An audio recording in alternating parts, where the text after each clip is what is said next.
Merci Madame la maire. Vous avez témoigné à plusieurs reprises votre volonté d'honorer dans l'espace public des personnalités représentatives de la diversité des origines des Parisiens.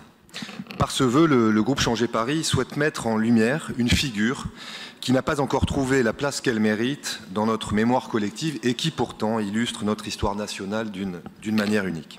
Cette figure, c'est Joseph Damingue, descendant d'esclaves de Cuba qui furent affranchis lors de leur installation à Bordeaux. Par son courage, il a su se hisser au rang d'officier de l'ordre national de la Légion d'honneur.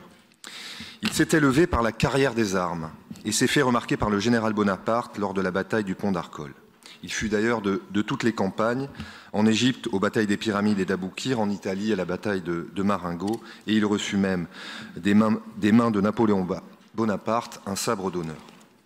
Il eut un parcours exceptionnel et le citoyen Hercule, comme on le surnommait, mérite à ce titre d'être honoré. Mais à travers lui, ce n'est pas seulement un destin personnel que nous honorons. L'histoire de Joseph Damingue, c'est le symbole d'une France qui a été de très longue date l'inverse de ce que les identitaires de tous bords tentent de nous faire croire. En effet, elle montre une France qui fut sans aucun doute le pays de l'universalisme. Beaucoup plus tôt que d'autres pays, la France a su honorer chacun selon son mérite personnel, c'est-à-dire selon ses actes. Joseph Damingue en est un exemple éclatant et je vous invite d'ailleurs à écouter le regretté Manu Dibango vous raconter son histoire dans la série Frères d'armes.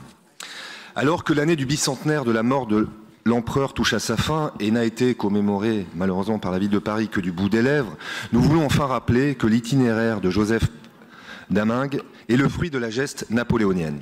Il est une preuve indiscutable de l'impossibilité de juger d'un bloc ce moment de notre histoire, toujours incontournable et fondateur de la France d'aujourd'hui. Nous avons inauguré récemment le jardin Toussaint Louverture dans le 20e il y a quelques mois. Il serait donc tout aussi symbolique que notre ville rende hommage à Joseph Damingue en donnant son nom à un lieu de Paris. Je vous remercie.